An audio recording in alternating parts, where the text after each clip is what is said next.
Hey YouTubers, how you doing out there? Anarchy here. You can call me Lou. Uh, Here to talk about very briefly about the Trijicon ACOG Optic. Okay. So it looks to me as though we have here a 3x30 optic, non-battery powered, fixed magnification. You got your elevation, you got your windage, you got your tritium lamp, which is why it's battery free. After 15 years, you take this thing back to Trijicon, they'll happily give you a new one. Very good people there. That's why this is the #1 optic for our troops out. Every, I want to say USMC and Army use this optic quite a bit. Y'all who serve, you know exactly what I'm talking about, okay? So it's a fairly rugged, robust scope with range finding capabilities, and I'll get to that later. Now, if you're worried about the brightness level, people, well, is Trijicon bright enough? Oh, I don't know. Well, let me tell you, people will swear by Trijicon that this thing is nearly sometimes too bright. So for y'all that love a bright reticle, this is definitely for you. If you don't like a bright reticle, maybe switch to the red color or maybe even amber, okay? It does not last as long as the green tritium. Now, like I said earlier, for y'all that served out there, you may have seen SF guys or just, you know, your infantry members put a little piece of tape, a little black electric tape here, all the way across the lamp to here. And what that will do is it will lower the ambient light, which this piece of fiber optic cable around the lamp picks up and makes the reticle brighter. So some would say that, you know, hey, it washes out my targets at long range. So they'll put the piece of tape on. And as the day progresses and the light diminishes, you'll peel this on down to increase ambient light from seeping into the tube. And obviously, when there's no light left, you got the tritium lamp to give you your lighting for the reticle. Okay. You can also install a kill flash at the end of that to prevent anyone from seeing your flash. Obviously, you shoot with the sun behind you, hopefully, if you were getting deployed. You can also install RMR on here or backup irons, which I think is really cool because you can go from CQB back to mid-range. I have no trouble doing CQB with fixed mag, especially 3 power. Okay, no problem at all.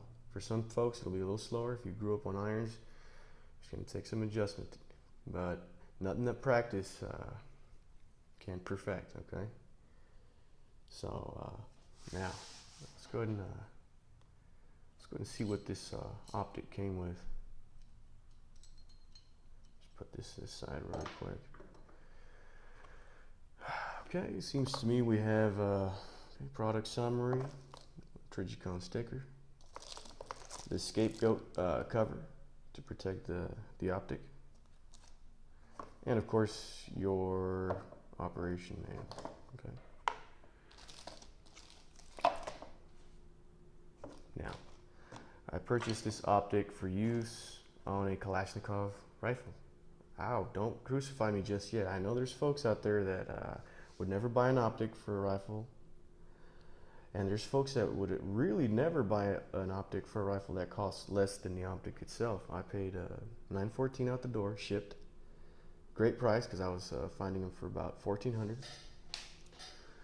And put this on my Romanian AES 10B RPK. I just got the Zukov Mo, you know, the Magpul stock, the new Zukov stock from Magpul. Really good stuff here. Very, very happy with it. You got your Mo grip and KVAR scope mount. I will go for the Texas Weapon Systems scope mount soon enough to get that lowest mounting option available. Okay, I'm basically turning this thing into a DMR, like a Tabuk, except you'll get it for much less if you just buy an RPK. You got the chrome barrel and all that good stuff. 3.5-inch barrel. So I mean, you really get the best of both worlds. With a really popular cartridge, it's not very expensive. Now, I'm just going to go ahead and mount the optic so y'all can see what it looks like, okay? I'm going to set the phone down for just a second.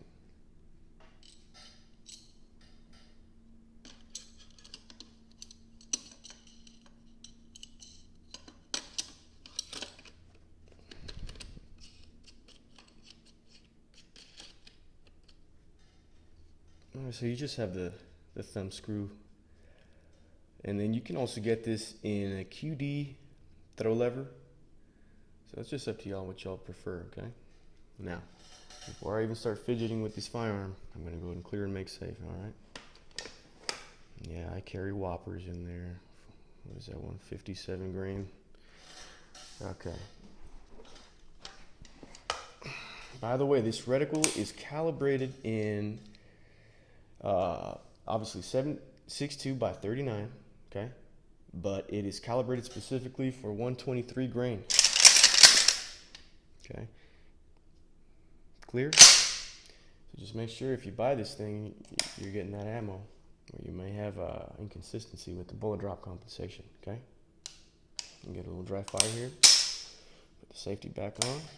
Let's see if I can't show you a POV, first person view of what it's like to look through this thing, okay?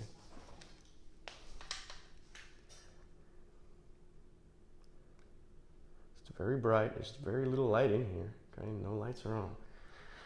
Okay, I'm gonna go outside. I gotta muscle this thing around. It's kind of heavy, I'm not gonna lie to you guys. It's not a milled receiver or anything like that.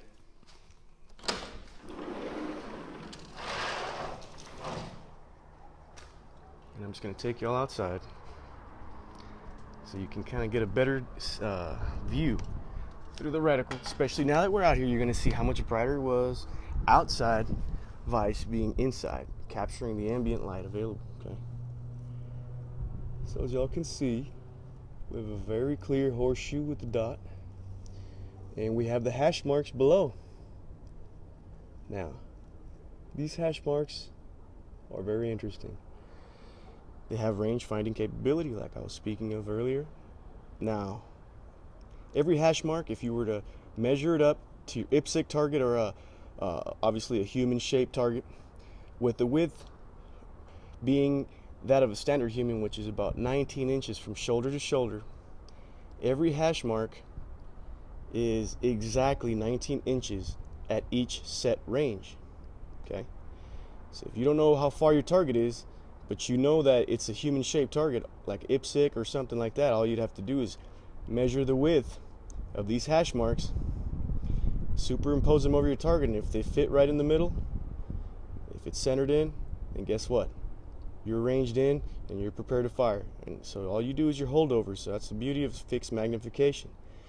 You don't got to sit there and fiddle with your scope and try to get the right range in. You already have the tools on the scope to do that for you, okay?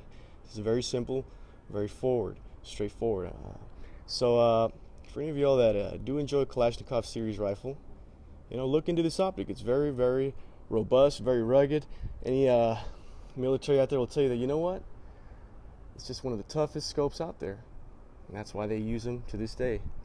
All right? So I'm going to quit flagging my community with a rifle, obviously, which has no chamber cartridge in it. But so if you guys liked the video, go ahead and hit the subscribe button. If you didn't like the video, hit the don't like button and hit the don't subscribe button. No, I'm just kidding. No, but honestly, guys, if you guys are into firearms and you enjoy Trijicon and you know you're thinking about it and you enjoyed this video, hit the like button, hit the subscribe button. If you didn't like it, you know, hit the thumbs down button. All right.